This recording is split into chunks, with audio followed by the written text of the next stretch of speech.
I don't really know if I'm doing the right thing writing this. I kind of feel like there's not a lot out there which really tells the story in its fullest sense. It's all about the day, it's all about the day of the massacre, but I just think there's a lot more that needs to be said about it, about the resistance in the area, and the fact that this didn't really have anything to do with the resistance. When the Germans came, anyone who had anything to do with the resistance fled. You wouldn't stick around, you'd hide. People who were hiding here because it was a calm place, it was a place to come to be away from the war.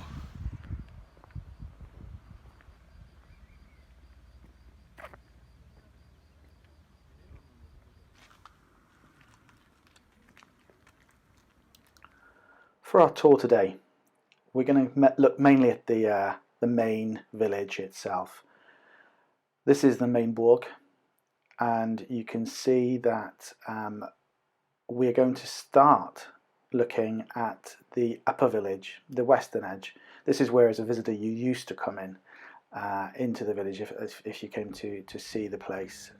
And just looking up the road back at the old entrance, you can see the tram tracks on the right-hand side, and there is the Centre de la Mémoire, the new one, just in the distance, which now brings you up into the centre of the village, really, a little bit further on than those buildings there. This is the cabin, still standing, where you used to buy your brochures and postcards and things. And we're going to start off in this area because I think it's a really kind of evocative view as you walk towards the centre of the village, and a lot of the burn marks are still there on the buildings themselves.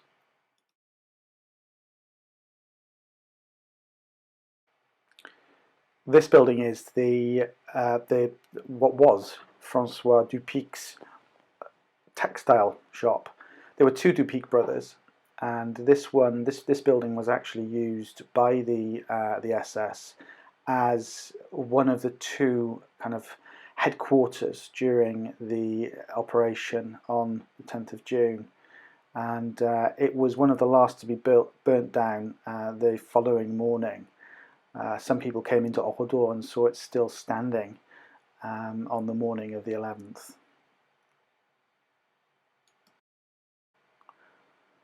Next door to that is the Dagouri residence, which was known as the Café de la Promenade. Melanie Dagouri took over her husband's cement business and also ran a cafe with members of her family. One of her daughters also had a dressmaking shop on the same premises. It was a really kind of important place for Oradour. It had a room above it as well, which was used as for social occasions. There you can see it back at the time with its cows pulling the traction, and you've got Melanie Dagouri there with one of her sons. The room above the property was used by the Avenir Musicale d'Oradour-sur-Glane, which was the local musicians association, and they used it for their dances, they used it for their practice, and also Monsieur Tournier used it to provide music lessons for the children of Oradour.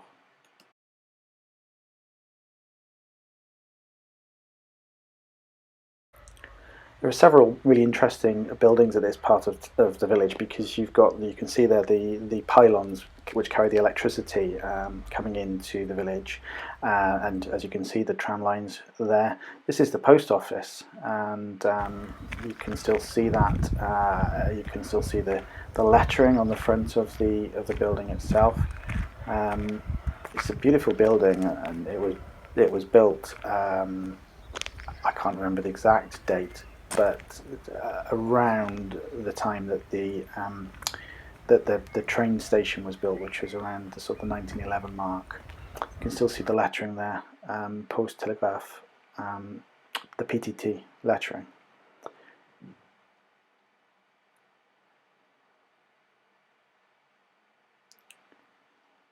There is a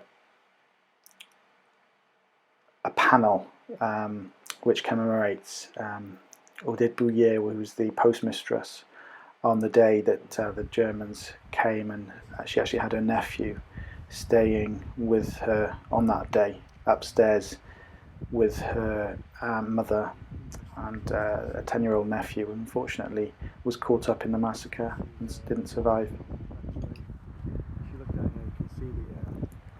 As we make our way into the centre of the village, we'll pass on in a minute the tram stop on the left hand side, but before we even get to that, on the right hand side you'll see kind of a bourgeois house, I suppose, which belonged to Paul Desorteaux, who was mayor of the village at the time of the massacre. In fact, he was the head of the special delegation. He never really won his seat as mayor, but his family came from a long line of mayors of the past, and you can see him in this photo. Quite a distinguished man, a family of doctors, but he had 5 sons, and most of them are in this photograph.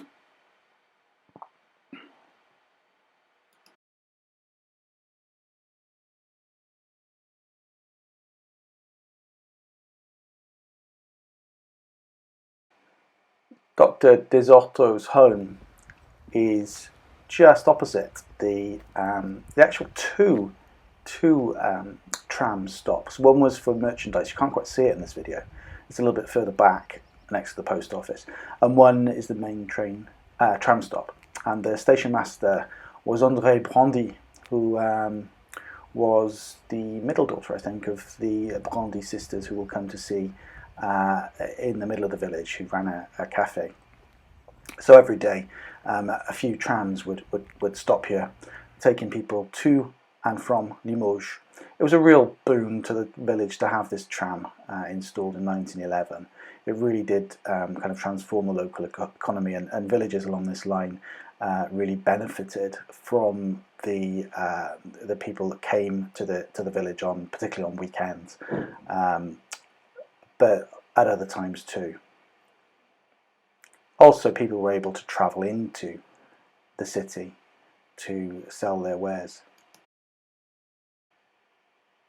A little further on, just after the railway, we've got a building that was built partly as the school for boys and partly as the mairie, the town hall. Interestingly, the head teacher of the boys' school also had to serve as the secretary to the mayor.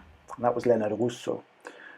He and his wife each had a class of boys in their boys' school, and there was due to be a new school built opposite in the field behind the tram stop when the massacre happened, and it was a project that was ongoing for quite a while, and it never happened, tragically.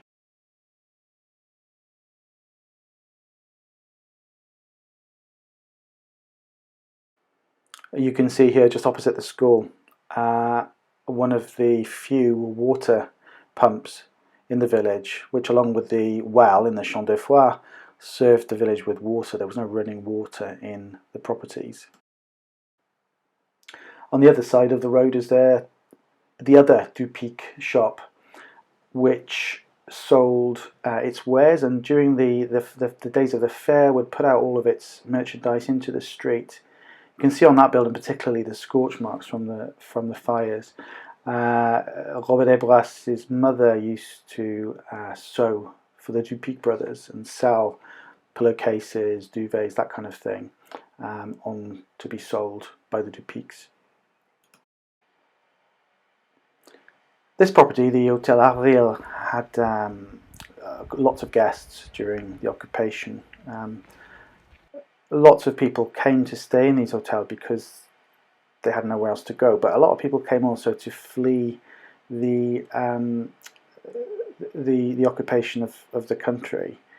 and Madame Avril herself had a daughter who came and lived with her at the hotel to help her run it. Madame Avril is there on the right-hand side with a son-in-law to help her run the Hotel Avril. Living nearby was the Pined family, a Jewish family that had come from Bayonne. Robert Pined and his mother there, and wife on the left-hand side, and daughters Jacqueline and Francine and son André, who on the day of the massacre hid underneath these concrete steps and miraculously were let go by a soldier who found them and allowed them to go free. Robert Pined was clever in that he had worked for one of the Jewish aid organisations in Bayonne, and he continued to do so without the knowledge of his family. And he told them to hide when, and he was able to do so because he'd rented them a property across the street from where he and his wife were sleeping.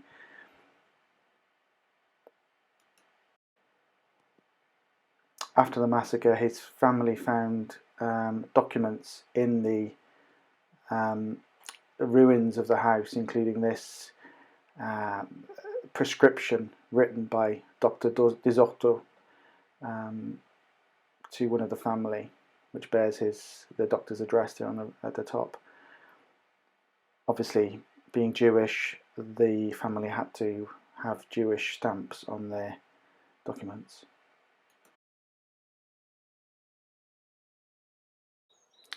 Living next door to the Pined family were the Rumi family. Jean Rumi had been the head of the Legion, something of a Pétainiste, and there were those who believed that he and his son Albert were involved some way after the event. Actually, that's complete nonsense. They both died, unfortunately, in the massacre. Jean sold products for agriculture, grain and fertilizers and that kind of thing, and Albert signed up for the Organisation Toute on the western coast, which made, for some people who saw him in his uniform once or twice, thought he was a milicien, which was in fact not the case at all. You can see in this photo he's engaged to Jeanette Couturier, and actually that weekend it was their engagement party, and they had turned up on a tandem that Jeanette's father had bought for them just a day or two earlier. They were celebrating with family and friends.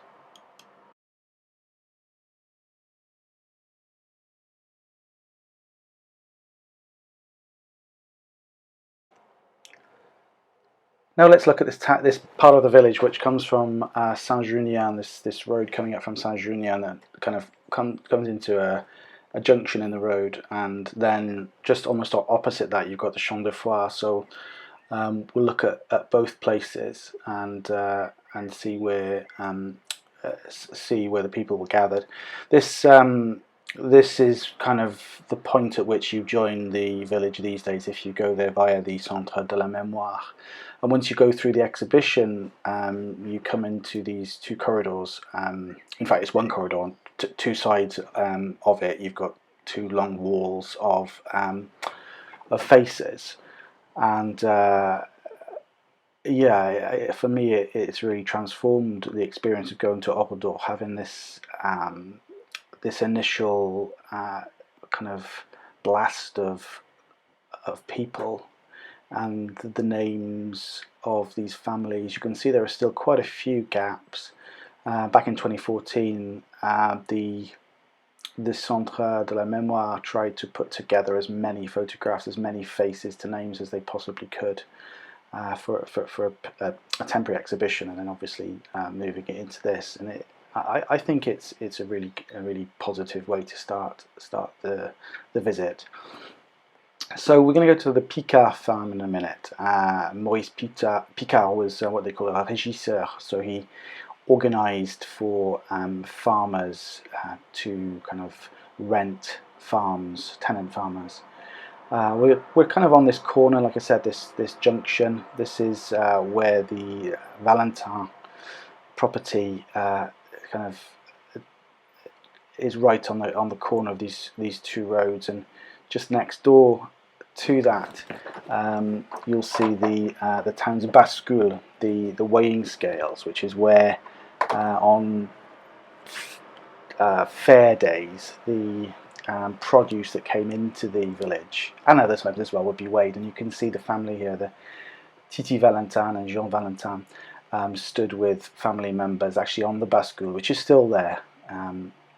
This is the Valentin couple, and Robert Tebras told me about going and scrumping those apples in his garden. He was a barber, I suppose, a hairdresser, as well as other things, and Titi's main job was to operate the bascule.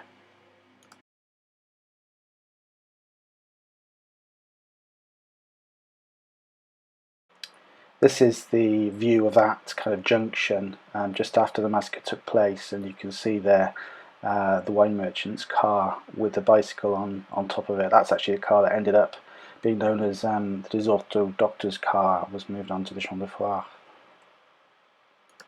So looking back up that little road from Saint-Junien, where you get to that junction, on the right hand side you've got the Picard farm, the Farm de Loz, as it was known. And at one point, Marguerite Roufanche, who was the one woman to escape the massacre out of the church, actually, their family kind of were tenants in this farm. By the time of the massacre, it was being run by various local and Alsace workers, and also a couple, some friends from Roubaix, who had been evacuated. It was being run generally by evacuees and refugees, and you can see it had its own bascule. It's also here that there's a pit where bodies were found after the event. Several bodies. I don't think they were ever identified here. That's the well, and that's Roger Godefroy, the little boy who survived, in front of the well.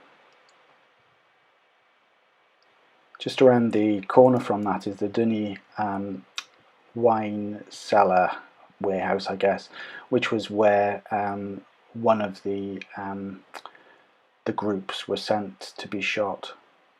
The groups of men and boys over the age of 16.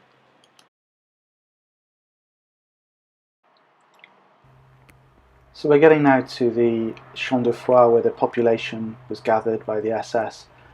You can see there, we'll come back to it in a second, the pharmacy, which belonged to a young pharmacist called Marcel Pasco, and it was in front of that pharmacy that the population were gathered. That's Marcel Pasco there. Some claimed he might have had some links to the resistance. I've got nothing confirmed on that whatsoever.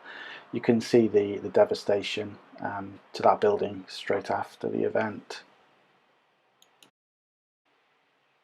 But similarly, you can see in this photo taken when there was a GTE camp for Spanish refugees, the Champ de Foire in all its kind of formal glory.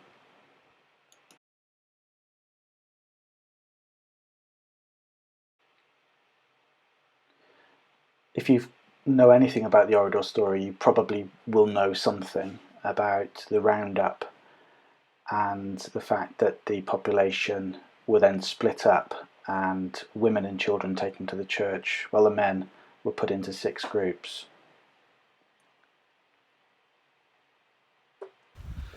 I do sometimes wonder why people come here.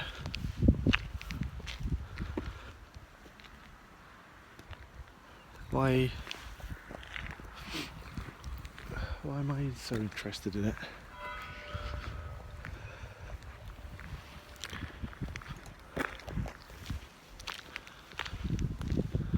So this is where they're all gathered.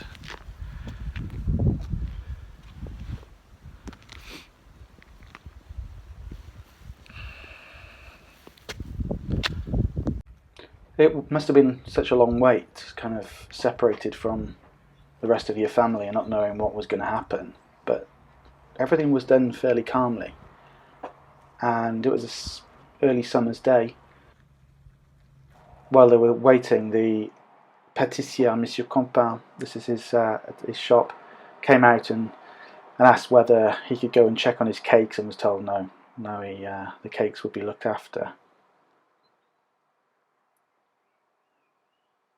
No one really knew what was going to happen next.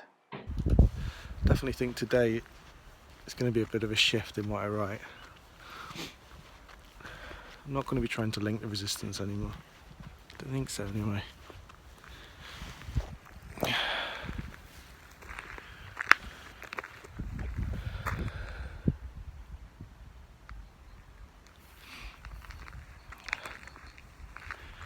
It's very sensitive. I need to respect that.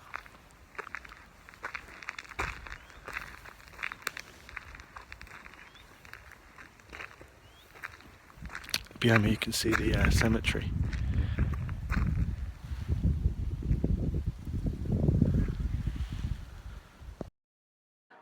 We'll come back to the cemetery a little later, and actually you can see how close it is to the Champ de Foire. That was actually the escape route for a lot of the men, and the people that got away provided a hiding place for one man who hid in a sort of semi-constructed grave, and it was the way into the woods to go beyond Oradour.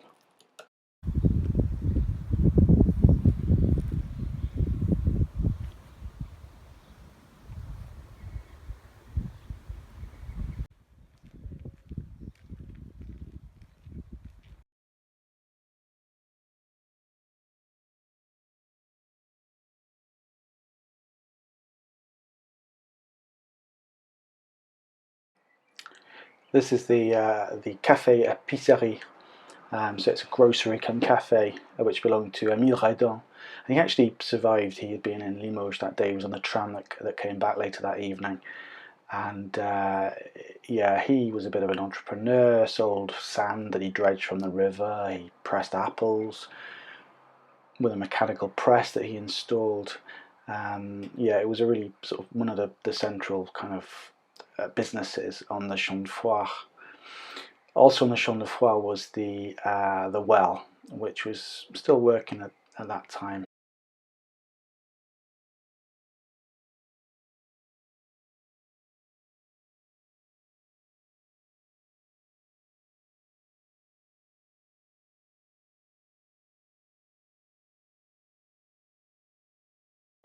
Some of Oradour's kind of larger properties were also just off the Champ de Foire, including places like the Sinon farm, which again most of the farms were owned by one or two families, but rented out.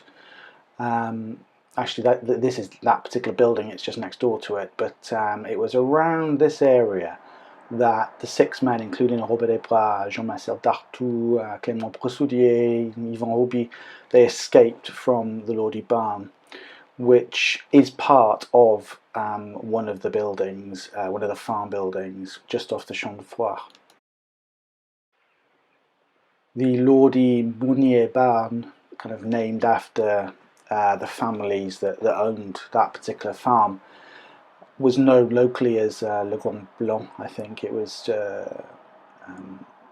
just a barn that was whitewashed. It's across this ground that those men escaped, but you can see where the Lodi Monnier barn was, and the men had to kind of move along this area when they were escaping the fire as it spread.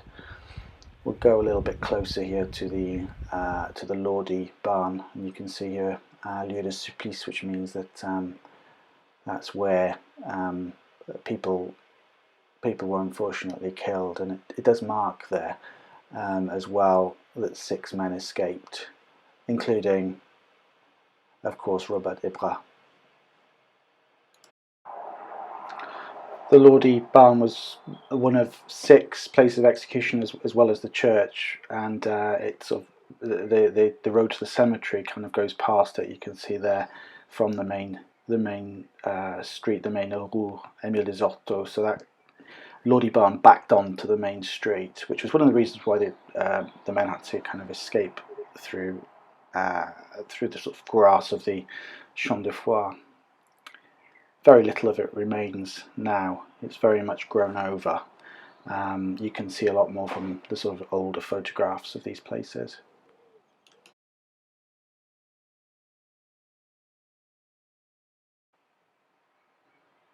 We'll move now to the sort of central part of the village, where you've got most of your shops and also the church, the lower Champ de Foix, as well, which is the sort of the church square.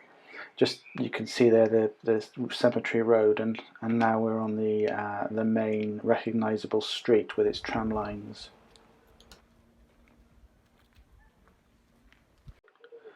This rather haunting photograph is known to be one of the last photographs of that main street, which was taken before the massacre in 1944. I don't know if any sort of better versions of it exist. It makes it look very, very old, but in fact, yeah, I was told it was one of the last of that stretch, taken of that stretch up to the Champ de Foix. And you can see on the next image that, you know, it's not exactly the same angle, but you can see how it looked almost immediately afterwards.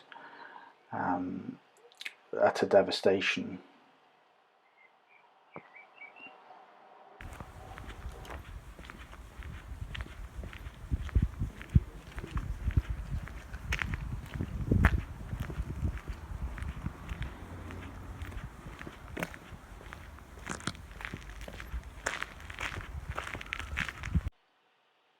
This is one of the village's bakeries, the Bouchot bakery, and it was in this particular bakery where Armand Sinon, who survived the massacre, having watched almost the whole thing happen from his window at the Sinon farm overlooking the Champ de Foix, he'd broken his leg and was laid up in bed.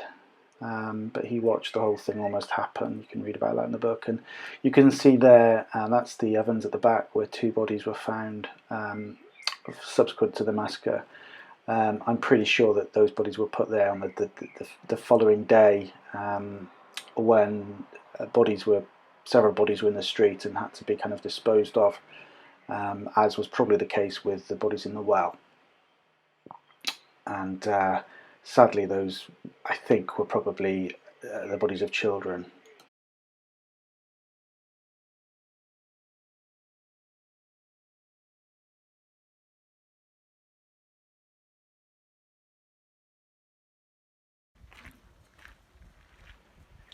One of the real characters of Oradour was Pierre Putereau, who owned a garage in the centre of town, and he had 7 children actually, and only one of those children, young Simone, who'd been sent away to live with grandparents, because, well, I'm not quite sure, but I think it was just because there were so many mouths to feed.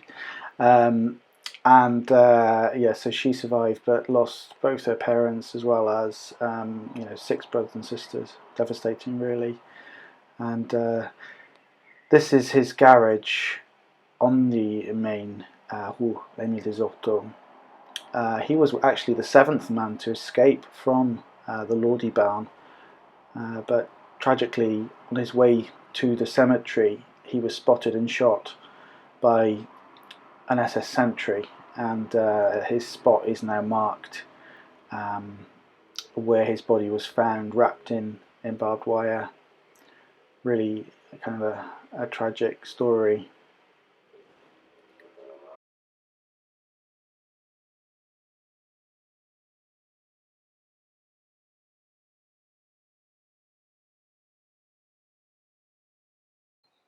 The young man kneeling in the centre of this picture is André des Hortons, whose one grandfather was Paul des Hortons, who we saw earlier, the head of the special delegation, or the mayor in all but name, at the time of the massacre. His other grandfather was Joseph Beau, and Joseph Beau was his mother's father. Now, the couple got involved in an affair, and the 2 men, Monsieur Beau and Monsieur des Hortons, the 2 mayors, were real political rivals. They didn't like each other much. So this was a little bit of a Romeo and Juliet thing, and The Desorto, or Émile Desorto, André's father, was almost exiled to Limoges for some time. That is, until Joseph Beau decided that he wanted his grocery store, because he was a socialist, and he was an artisan, I guess, in terms of his class. Asked his daughter and Émile Desorto to come back to Oradour, just at the time when André, who was there on the right-hand side, his daughter was due to be born, and they took over the Desorto Épicerie grocery store on the main street, and it was a very successful business. It was already established by Joseph Beau, who continued to sort of live with the family. And yeah, André Desorto had a very interesting upbringing. He knows everything. He still knows everything about Oradour, having been a young boy in the grocery store, listening to his mother talk to all the various customers. There he is in that photograph at the very front. I don't know if you recognise him from the other photographs there.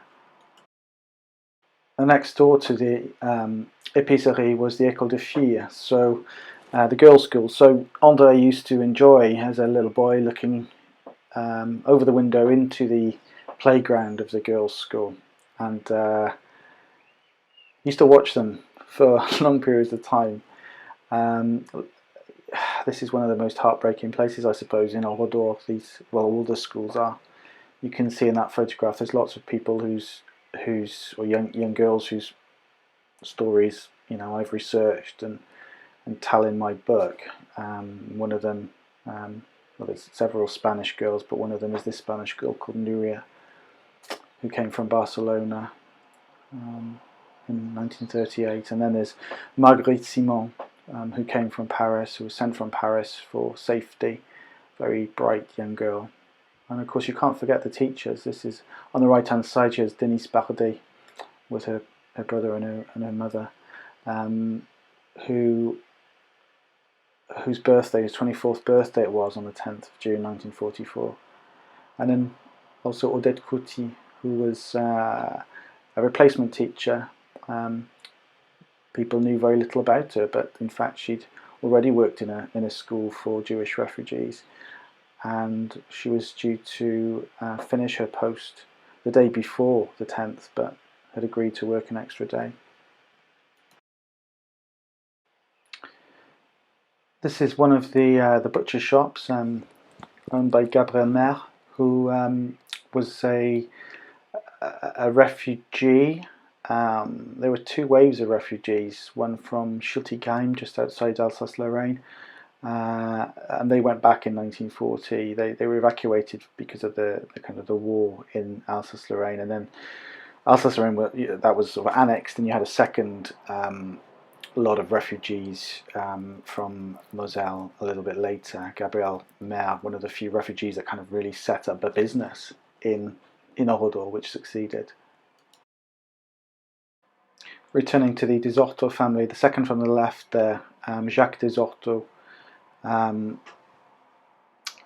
was a little bit unlike some of his other brothers who become doctors, like Paul Desorto and their grandfather. And so he became a mechanic, and he had his own garage in town. And one interesting thing about his garage is that he survived the ordeal, along with several other people who he kind of by chance happened to be in the garage with him when the soldiers arrived, and they hid firstly behind the garage, and then he and his brother, one of his brothers, Emile, not Emile, sorry, one of his other brothers, went into the garage itself. His brother was discovered, but he pretty much watched the whole thing through some cracks in the wall, and they were incredibly close, next door to one of the spots of execution, and it's pretty miraculous, really, given how close they were, that they managed to hide and escape the fire and get through the night. And yeah, so we're at the bottom now of the Rue Emile des Orteaux. You can just see the lieu de supplice there, the execution place next to the next to the des Orteaux garage, and we'll move into the church square. Before we get there, just on the other side of the Rue Emile des Orteaux, there's the sabotier, Monsieur Desglin, the clog maker, and yeah, you used to go there and get your clogs made before taking them off to the blacksmiths to be hobnailed. And yeah, sabots, or these clogs, were really what all the children wear, and some adults as well. So that's that view back up Emile des Orteaux, which shows you the tram lines on the right hand side. You can see there the Villat. I guess it's a bureau de tabac these days. It's a buraliste. You can see the steps leading up to that property, and Monsieur Villat, his daughter and their new baby grandson was with them on the day of the tragedy. Just on the other side of that lane going off is the Besson textile shop, which was the other textile shop in town. And you can see on this photograph the Villa de Buraliste, and you can see there on the right a bar called the Estaminet Thomas. Estaminet is another word for bar in French, and it was kind of between two boulangeries, so it was kind of in a really good place for people to stop and have a drink as they came to get their bread.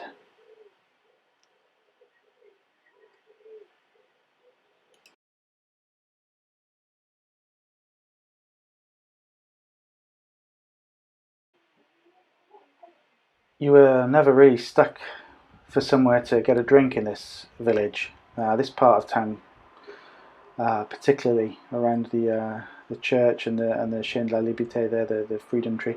That's what we can see in front of us there is the Café de la Chaîne, run by the Molièras couple, Lucien and his wife, and their daughter. And it was not just a cafe, but also a coiffure, a barber's shop. It was where Lucien Molièras had employed Joseph Bergman, who was a German, actually. A lot of people believed him to be Austrian, but he was a German. And he worked there and was a popular member of staff.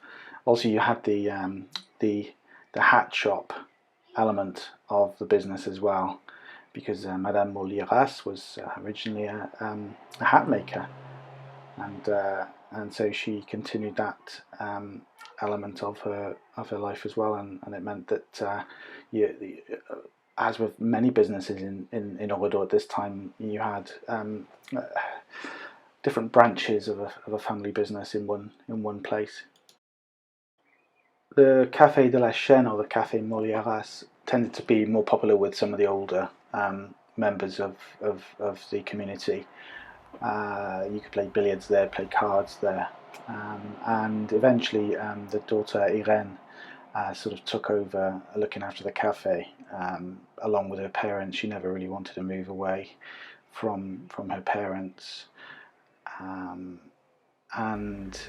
the cafe was next door to Les Halles, which was the indoor market area, and on market days, or the fair days really, you should say really, it was a really popular cafe, obviously next door to that, and you can just about see it on this picture outside the church, in the church square, during one of the religious festival days. Okay, let's look at the lower village now, and we'll start at that little road going out to the north towards the village of Les Bordes, and it's we'll take in also then the church and a little bit of the lower village that leads down to the River Glan, which you can see there on the eastern edge of the village. Along this road we had one of the wheelwrights, the Lesparra family. This is Fernand Lesparra, and that's quite a rare image inside one of the buildings in Oradour. It's his workshop. So along that area, he used to work with his father, and the family history is quite interesting. His first cousin was someone called Albert Mirablanc, who was an American. His mother had gone off to live in America, and he was involved in certain aspects of the resistance, and happened to be killed in the massacre when he was just passing through the village on his bicycle to go and see his mother. There's rumours that he was actually involved in some sort of resistance activity, probably in Saint-Junien on that day. Also along the same lane, the Route des Bordes, we've also got the primary school, which also had built just behind it a kind of a temporary structure, which was the school for the refugees from, well, first Schiltigheim and then Moselle. Really, that's when it was built a little bit later on in the occupation. What happened was you had two waves of the refugees, but the ones who came in sort of November 1940, kind of, they knew they couldn't go back, so something had to be done, to give them an education while they were in Oradour. So this school was built. This is the Godefroy family, and one of those children survived. He was the only child who did survive, Roger, but his other sisters there in that photo unfortunately were killed. Roger had been told to run if he ever saw any Germans, because coming from Alsace-Lorraine, this family had felt persecuted by the Germans for quite a long time.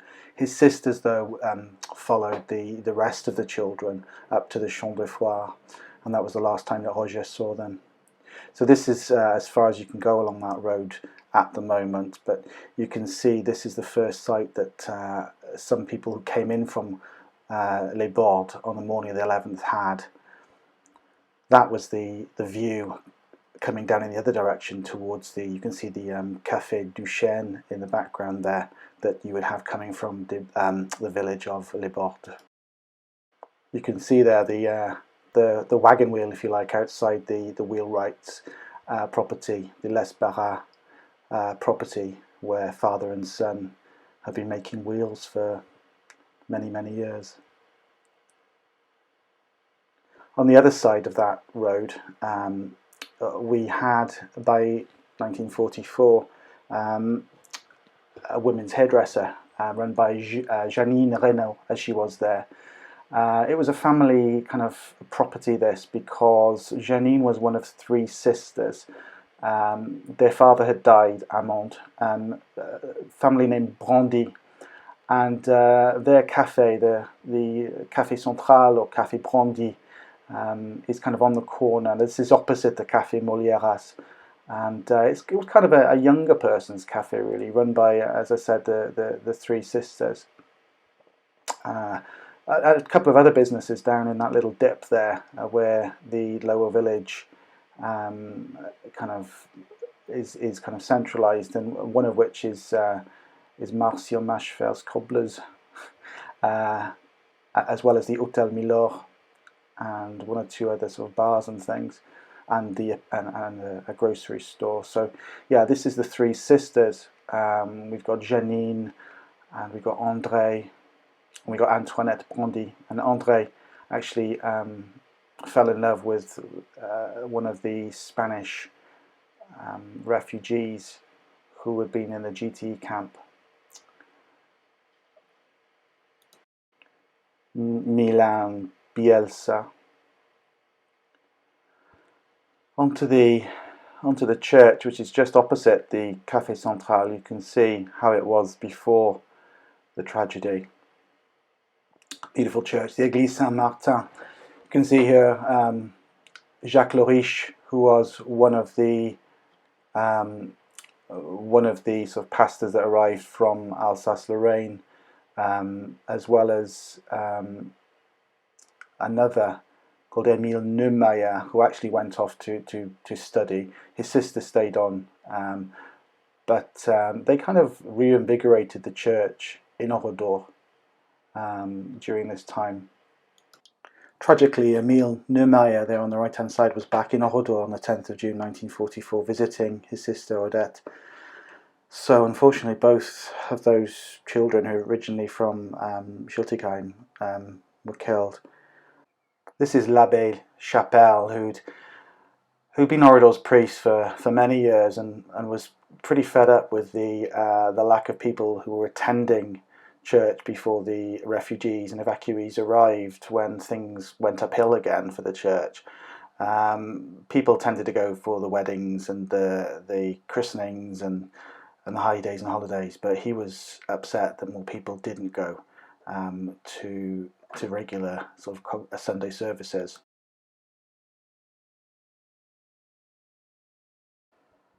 Just looking at the sort of just the entrance of the church, you can see that the cross that remains there, along with a panel which was fixed there to ask visitors to think about what had happened there. You can see the collapsed roof of Les Halles overlooking the church, and the next photo is looking out from the church doorway back into that lower village. There is a tree just next to the church called, well, they called it the Liberty Tree, and it's an oak, and the reason they called it that was because it was planted on the birth of the Second Republic, when Jean-Baptiste des Hortos became mayor for the first time. You can see it there in all its glory, still there apparently, with bottles of wine planted among its roots, and its shade has been provided cover to that part of the church sort of square and the Café Molière's for many years. One of the hardest places to visit in Oradour is obviously the church. It stands as an empty shell these days. You can see a plaque there to l'Abbé Chapelle, commemorating his service to the community of Oradour, and all the women and children under the age of 16 died in the church when they were shot at and then asphyxiated and shot at and then burned. One woman survived, this woman, Marguerite Roufanche, who managed to escape out of the window just above the altar, the window in the middle there. I think it's the one in the middle. I don't think it could be the other one that's been suggested, which is the one on the right hand side. She jumped down onto that banking, and you can see it's a bit of a drop. She was spotted and shot at, but managed to sort of crawl away and survive. When the horror started, a group of women and children managed to get into the sacristy at the back of the chapel, where they tried to hide, but the Germans, or I should say the SS, set fire to the section underneath, which is like a cellar, and then started firing through the door. So the floor, you can see where the floor was in the wall there, gave way, and Madame Roufanche watched as her daughters and grandson fell into the blaze below, along with lots of other innocent people.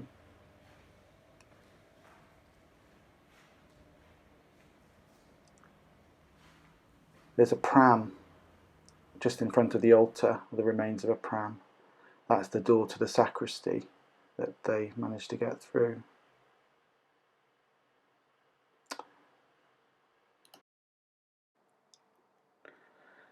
Two young boys, I believe they were brothers, were found within this confessional box, on the one side, almost in a kind of embrace. They'd escaped the bullets, but they didn't escape the asphyxiating smoke, and their sort of fairly preserved bodies were found afterwards. A huge pile of bodies was found just next to this door. You can see it's a door out behind the church to where the presbytery is, but the soldiers had that covered and had locked the door, unfortunately, and the bodies piled up, unfortunately. You can see the remains of the bell, the church bell, which fell from the tower. It had melted, and it's still there. The church tower there, which collapsed on itself through the heat.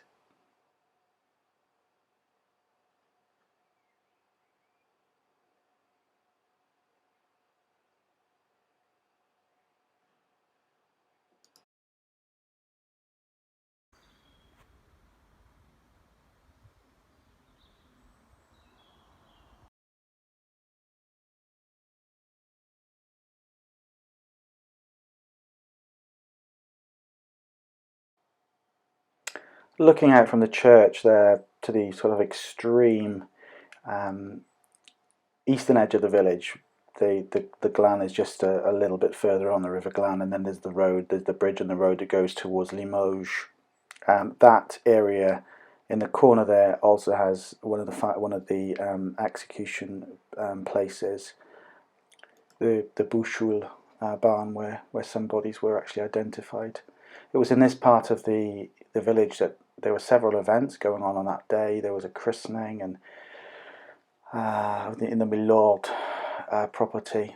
There was also this lady Gilberte Henri. Her name was actually, her maiden name was Biver.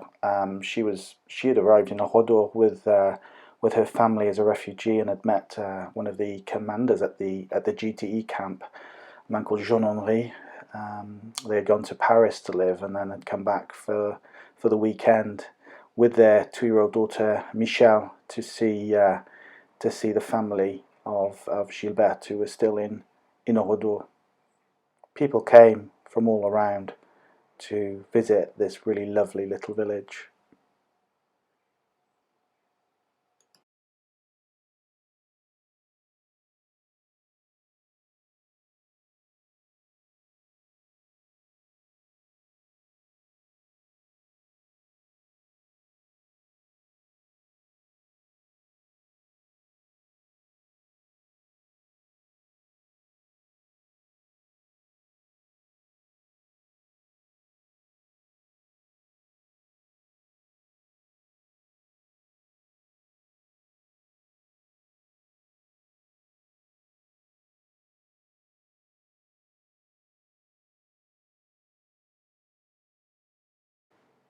Arriving by tram, some people would buy their food in one of the épiceries, the grocery shops. This one in the lower village was owned by the Mercier family, and run by the son René Mercier, pictured here on the left-hand side with Armand Senon. It was here that two brothers actually hid out and survived the massacre. One was hiding from forced work service, the other was an escaped prisoner of war.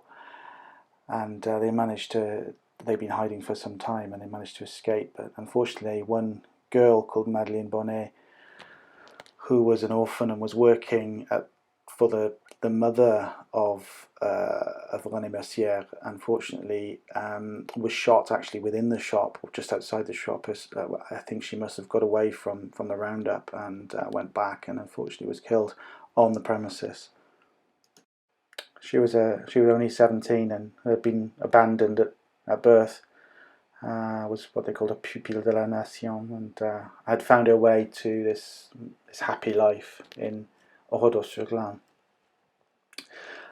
Just next door, there's the Hôtel Milord, which was a really renowned place to take lunch if you did come to Oradour for the day. You had to really book in advance. All this before the occupation, of course. Things changed during the occupation, when the hotels were filled with refugee families.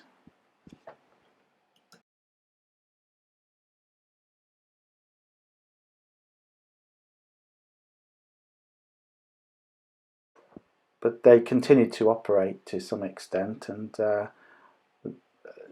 many of the refugee families actually, spent their time at one of the hotels in Oradour, and Milor, pictured there in the front, Leon Milor, really helped these families to survive what was a really difficult time for them. People continued to come to Oradour during the early summer of 1944. It was an escape from the horrors of the city, but also it was a place where you could still get stuff. You could get produce that were sold in these villages, but perhaps weren't sold in the city centres or even the bigger towns. People came on that tram. You can see the tram lines there running up towards the church. This is an old mill on the glen.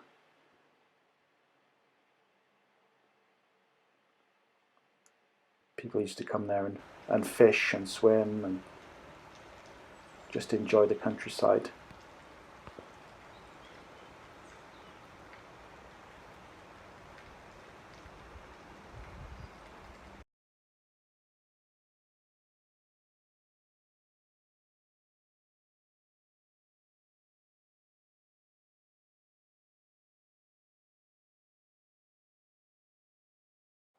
For the final part of this visit, we'll walk back up that cemetery road, past the Lodi barn, past the edge of the Champ de Foix, to the one place in Oradour that wasn't destroyed, which is the cemetery. And it's quite an affecting place to go. I think it's worth that little walk, and you can see a monument there, built, the tall monument built in honour of the dead, and there are some kind of coffins underneath in which there are bones and of people that were never identified. That's not necessarily the most affecting thing. I think it's the many graves, family graves, which have these pictures and information about the families that lost their lives that day.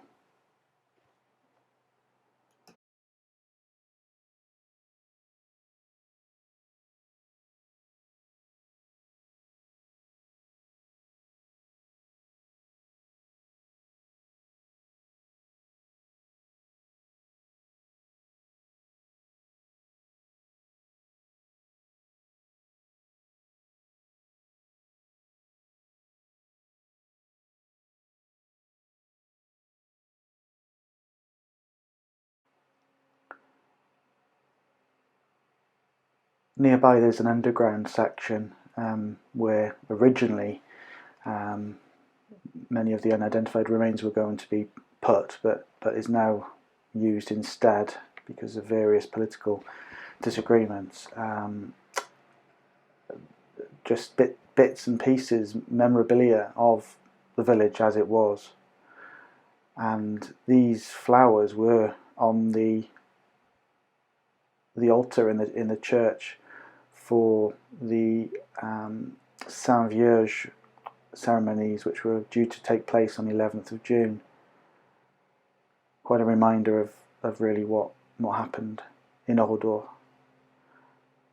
As you look through these items, it takes you back to who these ordinary people were. They were just people trying to live their lives. And there were all sorts of people in Oradour. There were people who followed Pétain, and still would have followed Pétain and been behind Pétain as a man as late as 1944, but primarily people who were just living their lives, bikes and sewing machines and ink pots, toys, money, wallets, tools used by barbers, things from the church, all sorts of items. Reminds us of Oradour as a place where normal human beings were living until that day on the 10th of June 1944.